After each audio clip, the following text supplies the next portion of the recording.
이번 주는 각 분야별 2016년 한국교회 이슈를 정리하고 있는데요. 오늘은 문학의 소식입니다.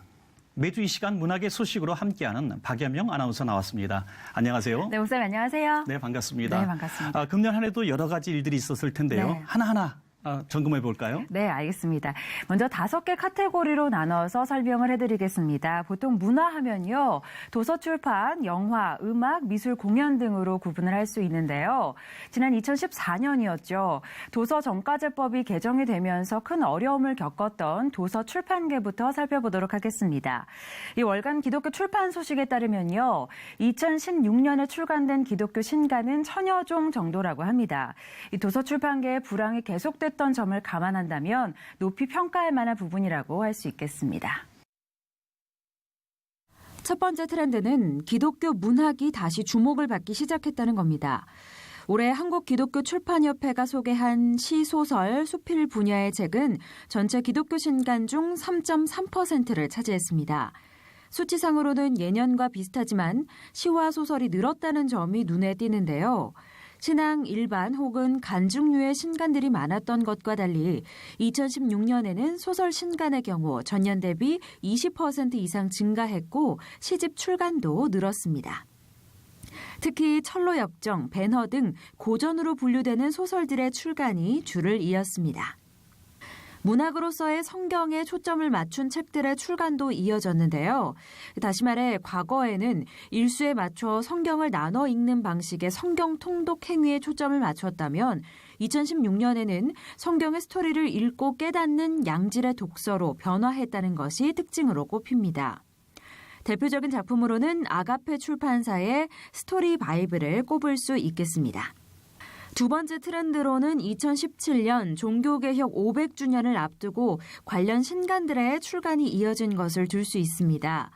각 교단 소속 출판사들을 필두로 종교개혁과 관련된 책들을 재개정하거나 새로 기획함으로써 독자들에게 종교개혁의 의미를 전하고 있는데요. 루터를 말하다, 유럽 종교개혁지를 가다, 마틴 루터의 기도, 마르틴 루터 등이 출간되며 종교개혁 500주년을 향한 기대를 모았습니다. 네, 불황이 계속되는 중에서도 여러 가지 변화와 또 시도가 있었다는 점 참 높이 평가해야 될 부분인데요. 네, 맞습니다. 다만 베스트셀러의 점유율이 일부 대형 출판사에만 집중되어 있었던 점은 아쉬움으로 남는 부분입니다. 네, 이번에는 음악으로 넘어가 볼까요? 네, 음악으로 넘어가 보겠습니다. 사실은 음악계도 많이 어렵습니다. 이 기독교 음악에 대한 관심과 수요가 급격하게 감소한 그런 상황인데요. 일부에서는 기독교 음악 시장이 아예 없다 이런 평가가 나올 정도입니다. 그럼에도 매일 최소 2장에서 최대 10장이 넘는 앨범들이 발매가 됐고요. 올 한 해 나온 새로운 앨범들은 총 1000장에 달한다고 합니다. 먼저 기독교 음악 분야에서는 워십팀들의 변화가 눈에 띄었습니다. 그동안 한국의 예배 음악을 주도했던 마커스와 어노인팅이 양대 축을 이루고 있는 가운데 제이어스라는 젊은 예배팀이 어깨를 나란히 할 정도로 성장했는데요. 제이어스는 몇 년 전부터 청소년, 청년 등 젊은 세대들을 중심으로 활동해오다 러브 네버 페일스라는 스튜디오 앨범을 발표하면서 큰 관심과 반응을 이끌어냈습니다. 전체적인 워십 앨범의 내용도 한층 성장했는데요.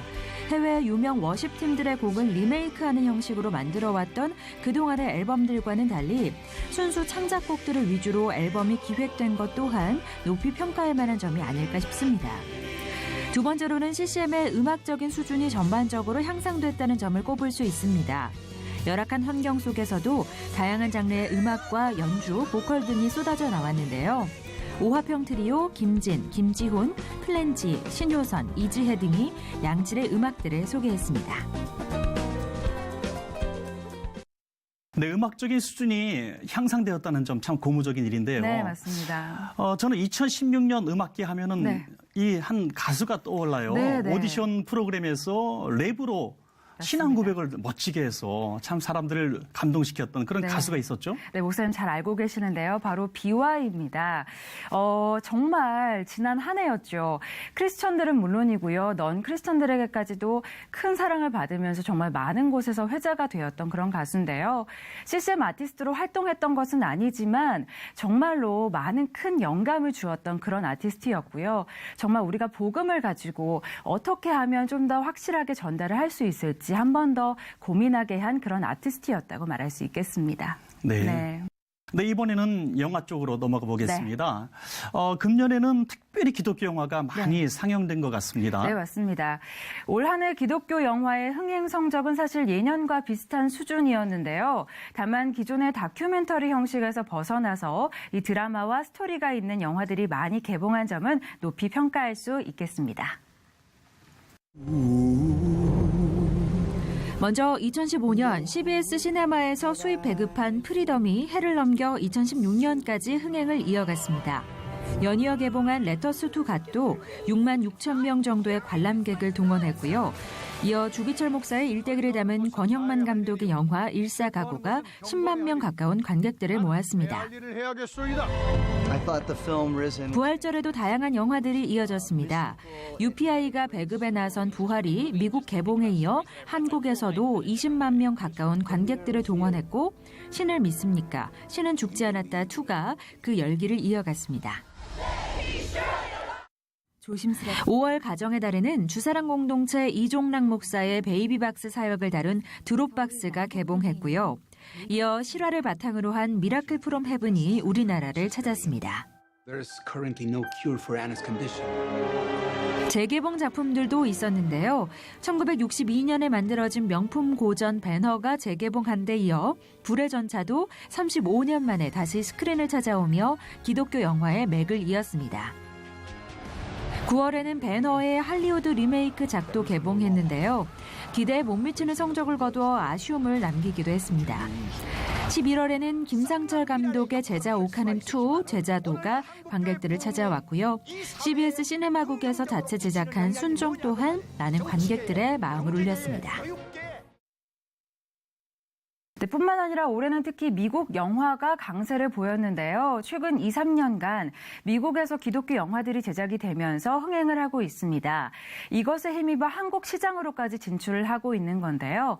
반면 올 한 해 우리나라에서 제작된 기독교 영화는 3편에 그쳐서 아쉬움을 남겼습니다.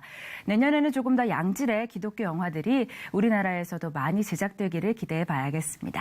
그럼 공연계는 또 어떻습니까? 네, 2016년 한 해 공연계에서는 크고 작은 공연들이 무대 위에 많이 올랐습니다. 그중에 대표적인 작품으로는 뮤지컬 마리아 마리아와 철로 역정을 꼽을 수 있겠습니다. 2003년 소극장에서 시작된 뮤지컬 마리아 마리아는 한국 뮤지컬 대상에서 최우수 작품상을 비롯해 4개 부문에서 수상을 하며 뉴욕 브로드웨이에까지 진출, 작품성과 대중성을 모두 인정받았는데요. 올해는 마리아 마리아 패션 오브 지저스 크라이스트라는 새로운 타이틀과 함께 구성과 음악을 더욱 탄탄하게 보강해 관객들의 호응을 얻었습니다. 연극 철로 역정도 지난 3년간 600회 공연을 하며 꾸준히 관객몰이를 한 작품인데요. 올해 뮤지컬로 새롭게 제작되어 관객들을 만났습니다. 25곡의 넘버를 순수 창작곡으로 선보인 것은 물론 실력과 신앙적인 면에서 훈련을 받은 배우들이 함께해 완성도를 높였습니다. 마리아 마리아와 철로 역정 두 작품은 모두 시간이 흘러도 변함없이 사랑받는 작품이라는 공통점이 있는데요. 결국 작품이 오랜 시간 효과적인 복음의 도구로 사용되기 위해서는 탄탄한 구성과 연출이 필요하다. 즉 질적인 완성도가 있어야 된다는 점을 다시 한번 기억해야 할 것 같습니다. 네. 이제 마지막으로 미술계도 좀 살펴주시죠. 네, 2016년 한 해는 단체별로 또 개인별로 크고 작은 전시들이 아주 풍성했던 그런 한 해였습니다. 기독교 미술 단체로는 크게 한국기독교미술인협회, 한국미술인선교회, 아트미션 이렇게 3개 단체를 꼽을 수 있는데요. 작년에 설립 50주년을 기념했던 한국기독교미술인협회는 해마다 대한민국 기독교 미술상을 수상하는 것으로도 유명하죠. 올해는 조각가 이정자 권사가 29번째 상을 수상하는 영예를 안았습니다. 매년 공모전을 개최하고 있는 한국미술인선교회의 대한민국 기독교 미술대전은 올해 24회를 맞았는데요. 미술계의 젊은 작가들이 부족하다 보니 신인 크리스천 작가를 영입하기 위해 노력하고 있는 곳이기도 합니다. 올해는 윤호선 씨가 대상을 수상했습니다. 아트미션은 올해 예술적 진실이라는 주제로 포럼 책자를 발간하고 아트 포럼을 개최했는데요. 탄미적이고 인본주의적인 현대 미술의 요소들에 맞서 복음으로 돌아가 순수성을 회복하길 바라는 목적으로 개최된 바 있습니다. 네, 지금까지 도서 출판부터 네. 음악, 영화, 공연, 또 미술계까지 2016년 쭉 이렇게 점검해 주셨는데요. 네. 참 우리가 알지 못하는 많은 일들이 있었네요. 네, 맞습니다. 저는 한 해 동안 이렇게 문화계를 이렇게 취재를 하면서요, 개인적으로 좀 아쉬웠던 점이 있다면, 정작 우리 기독교인들이 기독교 문화를 소비하는 데 있어서 굉장히 소극적이다 하는 그런 부분이었습니다. 사실 문화라는 게 가지고 있는 또 힘이 있지 않습니까? 네네. 복음을 전달하는 데 정말 큰 힘을 가지고 있는 게 문화니까요. 우리 기독교인들이 먼저 좀 이 기독교 문화에 대해서 관심을 갖고 소비하면 어떨까? 그러면 기독교 문화 발전에도 큰 도움이 되지 않을까? 그런 생각을 많이 해봤습니다. 네, 고맙습니다. 네. 내년에도 문화 현장에서 발빠르게 우리들에게 좋은 소식 전해주실 텐데요. 네. 기대하겠습니다. 네, 기대해 주십시오. 박예명 아나운서였습니다. 네, 고맙습니다. 감사합니다.